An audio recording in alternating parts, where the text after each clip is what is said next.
Welcome back to Fantasy Tales or Fails. This is the AFL. Just 2 games have been played. We had the Thursday night game, Richmond and Carlton, and then we just finished the game, Geelong and Collingwood. 2 really good games and enjoyed them both. I was meant to release a video on Friday, but after team list Thursday, my team went into carnage mode. I made a lot of changes, a lot of structure changes. So you might want to, if you want to see what my team was, and now you're about to see what my team is, you'll see a lot has changed. I don't know if it's for the good. It was probably not for the good. You shouldn't make rash changes, but what happens. Now my team's sort of settled. I'm not going to touch my team for the rest of the weekend unless something crazy happens. I've got to live with what I've got. I've made some good choices, but I also made some bad choices. Not bad choices, but average choices. So let's have a look.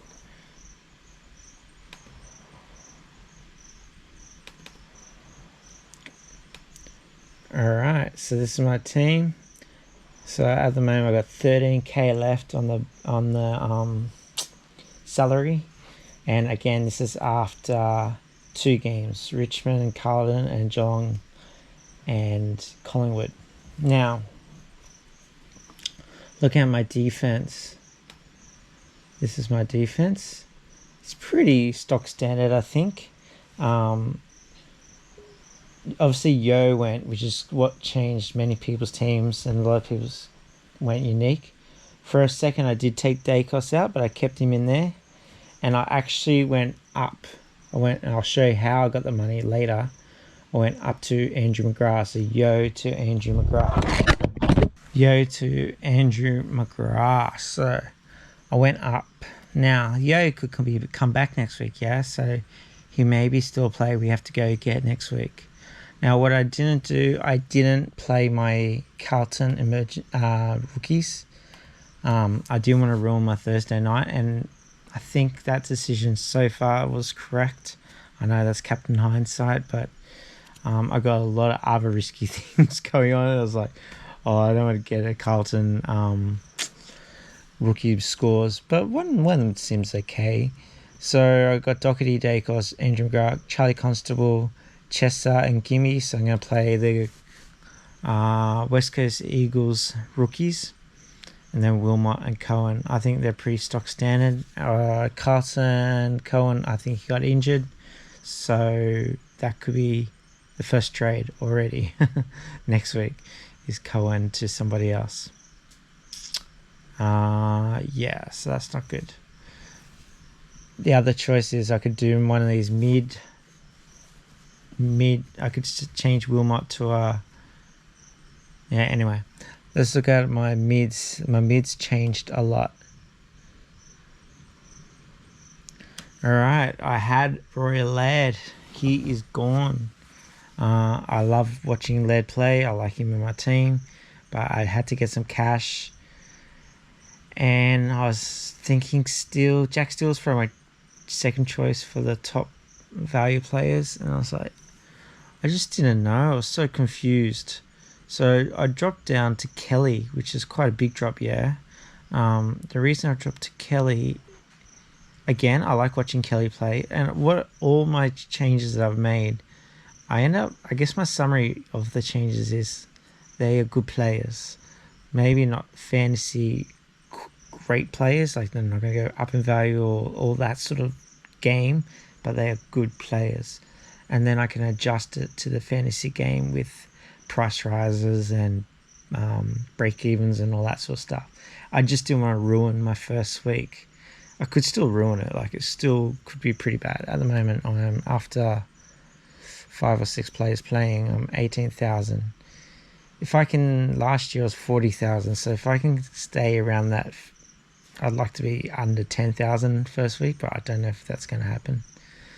So I got Josh Kelly.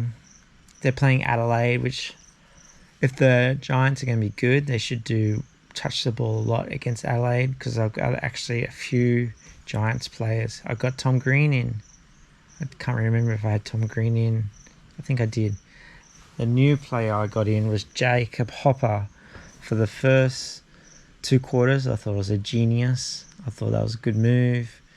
Again, I like watching Hopper play last year. Not last year, but for the Giants. I used him a lot in DFS, sometimes good, sometimes bad. So I really watched a lot. But again, I don't know why, but he went third quarter. I don't think he played many minutes in the third quarter.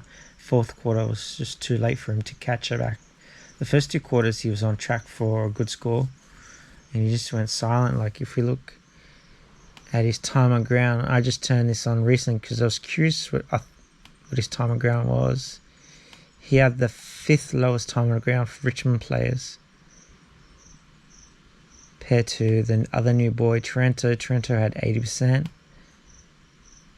And Hopper 72. So I don't know if that's just because he's the new player in the team or his fitness, or I hope that improves. And I think it could improve. Like, I think he's a good player. Obviously, with the Richmond, it's all about how many disposals, but Trento found the disposals, and I don't see why not. Hopper can't find those disposals too. Prestia 23. So he's 1, 2, 3, 4, 5, 6 on the rankings with Cochin and Bolton. So I think he definitely can improve. Unfortunately, he got under his break-even. His break-even was 81, so he'll drop in value. And who do Richmond play next week? Richmond play Adelaide next week. So I think he can come back. It's a fail, but a small fail so far. Dom Sheed, Warple, Callahan. So I think I had 3 rookies on the field. Now I've only got 2 rookies on the field, but I upgraded 1 rookie to Callahan. So I guess you could say I got a lot of mid prices, like Sheed, Warple, Callahan, and then also in my backs you saw I got Constable. I've gone Ashcroft and Mackenzie. I think that's pretty stock standard. So I'm very hoping the Giants do well tomorrow. Oh, when do the Giants play?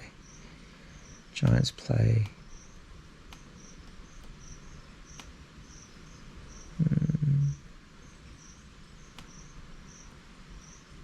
Doesn't matter.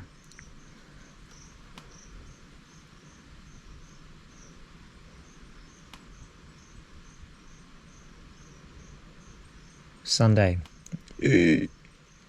Okay.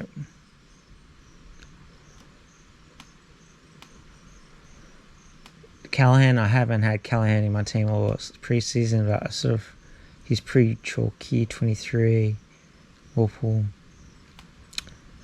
And then what I did, and then after the Richmond Carlton game, I got Callahan in just because rookies are rookies, yeah. And you'll see in the next row, I did bring in another mid-price. And again, I thought it was going to go well, but didn't quite work out. So I went for players that, just the rookies. There's so many rookies on your bench, all these rookies on the bench, that I thought, I just don't need to risk it. So I'll just be safe this week. I know normally you go guns and rookies, but I've sort of gone a few mid prices, and then we fix it. Marshall and Lysette, so that's where I got some cash also. I went from Wits down to Lysette. I liked Wits, I wanted to keep Wits, but I needed some more cash to make me feel comfortable in the other positions. And Lysette, I think there's no Finlayson against, Oscar McInerney. If he can get, what's his break even, 70? He should be able to get that. If he can get 80, 85, I'd be psyched. That'd be cool. And he should keep his spot, yeah. And Witz should kept his spot, that's no difference. But with no rookie, no ruck bench cover, we sort of need to make sure our player's playing. Darcy Cameron did all right tonight. Even with Cox playing. Let's see. What did Darcy Cameron get? Let's go this way.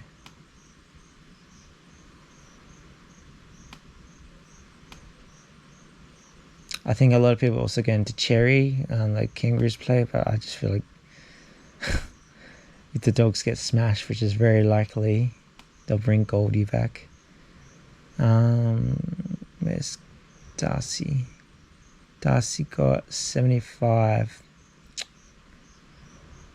It's not quite enough, yeah. And then Cox got really good in the last couple of quarters, so he's going to keep getting his spot as well. I got Philippou and Holland, so I got Philippou just because he's got the mid-forward stats, so I might want to do a bit swippy-swappy with him. And then the forward line, I'm actually got no rookies on the field with the forward line. Dunkley, Trento, Rosie, Carnington, Goulden, they were all the same as before teams were announced. The new player I brought in was Tanner Bruin. Again, one of the worst rookies you can have is the forward rookies. They are very, very, very hit and miss. And I was like, all right, there's a lot of other risks in my team, so let's go get Bruin. I still got the major forwards that everyone thinks is going to be good. Green, Sheasel. But yeah, I haven't got a rookie in the forwards. So I went Tanner Bruin. Again, first 2 quarters I thought was a genius. I thought it was a good move. I think he had 45 or so at halftime. And then again, he just got benched in the 3rd quarter and then put out on the wing in the 4th quarter. He did beat his break-even of 53, so he'll have a little price rise, but I wish he got to the 70, 80. That would have been great. I would have looked like a genius. But I think it's he at 65. It depends. If some of these rookies go well, Green, Sheasel, if they get more than him or like closer to him, then it's a fail for sure because he's 200,000 more than them. But all my big picks, they've all hit the 100. Doherty, Dacos, and Trento. So I'm average. I'm relying a lot on Kelly and the Gold Coast Giants boys. So that's my team. That's how I've gone so far. I'm not psyched about this team. I think it's very different. But I don't know. We'll see. We'll see how we go. I don't think I'll be going bad, but I won't be. I definitely won't be in the top 1,000. Put it that way. I just need these mid prices to do the job, to beat the break even and do better than the rookies. Then I'll be okay. Anyway, that's what it's going to look like for now. I'll see how it goes this weekend. That was a crazy couple of days with the AFL. So we'll see. I'll check in again on maybe on Sunday or after the games on Sunday. See how we went. All right, thanks for watching, and I'll see you next time here from the Philippines.